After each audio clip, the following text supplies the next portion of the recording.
Like many of you, I did not expect this to last this long. I am running out of clothes, gained 5 pounds, desperate need of a haircut, and shave again. So, in the spirit of the lockdown, I'm going to discuss working from home today. Probably the biggest positive coming out of this are little pockets of time. Surprise, in investment banking, no one is working straight for 90, 100 hours. Willing to bet when a banker tells you, oh, I've worked 80 hours this week, slight portion of that time was definitely spent waiting around or grabbing coffee or pretending to read the Wall Street Journal on their computer while I'm at home instead of frustratingly, happily staring at a computer screen. I have been reading, not the Wall Street Journal, but books that I'm interested in, going on a quick walk, drawing. Pretty talented. Along with that, and this I think everyone that's part of this lockdown can attest to, is family time. There's been a lot of forced family time. And I think this is kind of a low-key positivity gift amongst all this, is that everyone has been kind of forced to go back home, and everyone is kind of home. And it's kind of like a elongated Thanksgiving, even though there's a pandemic outside and we're not celebrating anything.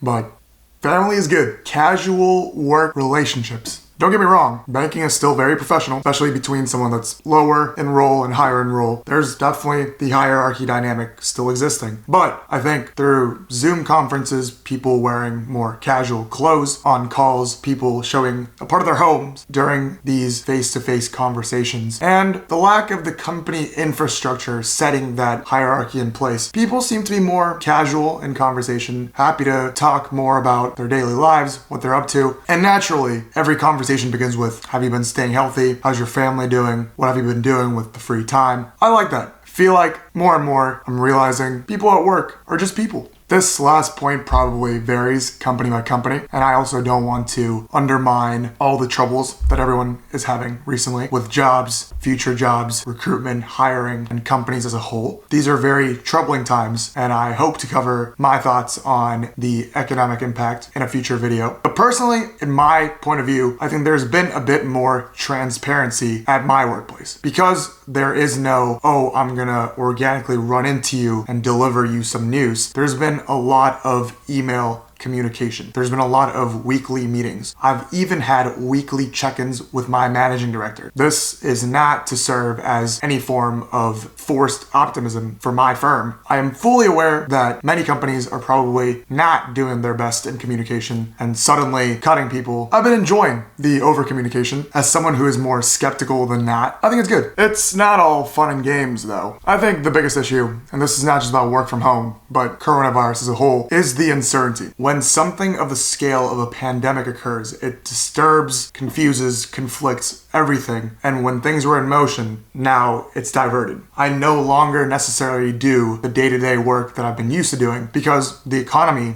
has fundamentally changed. People's perception of how their businesses run has fundamentally changed. I'm sure many of you, if not all of you, can attest. The simplest example being grocery stores. 2 months ago, if you saw an entire grocery store in masks with a line outside, 6 feet distance from each other, and the grocery bagger person asking you if you would like to bag yourself, and you see yourself wearing gloves, you would have certainly known something is very wrong. Things have changed. No doubt. And that is always paired with uncertainty. I personally hate uncertainty. I'm someone that enjoys knowing everything from start to finish. Probably not the best thing to admit on camera, but I think most people would be lying if they said this doesn't come with some level of laziness. When you're working from home, you might have your bed right next to you. You have your family downstairs. You want to spend time with them. You're no longer in the workplace, in the cubicle, wearing formal clothes all the time. You become lazy. You need to keep reminding yourself when you're working from home, it's not that you're home and you happen to have work on the side. You have the privilege of working at home in front of a computer at your home. I just said the same thing again, but only to emphasize you need to be awake and have the mentality of working. But that is pretty hard. I'm looking at you, Zoom University students who are playing FIFA while you're on your lectures.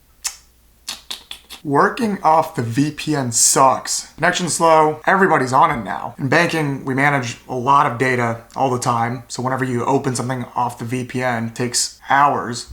Okay, let's calm down here. Minutes. I typically do this thing I like to call the switcheroo, where I copy and paste the file from the VPN network drive to my desktop, work on it, and put it back on the drive. There are times where the putting back part takes longer than me actually working on the document, which says a lot. VPN sucks. And then finally, maybe I'm being overly optimistic about my job and banking, and I could already see people in the comments saying, Brian, you're being too generous about your work. Investment banking is filled with heartless people. But I miss the people. I think the biggest part about work is if you enjoy the people that you work with, then it's a bit easier on you no matter what the work itself is. And yes, we have Zoom, but there's a limit to how much you can communicate with someone or feel the presence of someone over the camera. It's like you watching this video.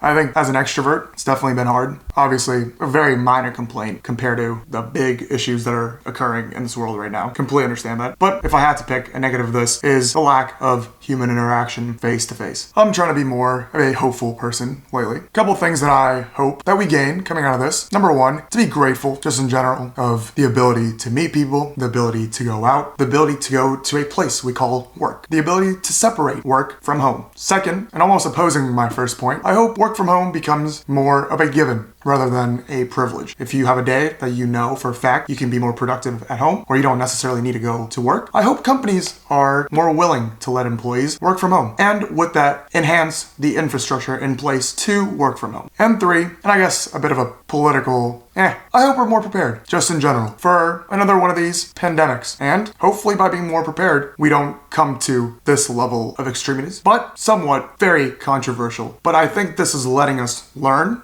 and grow and prepare for that future instance, because if this happens again, I'll be more controversial at 2,000 subscribers. Let's go.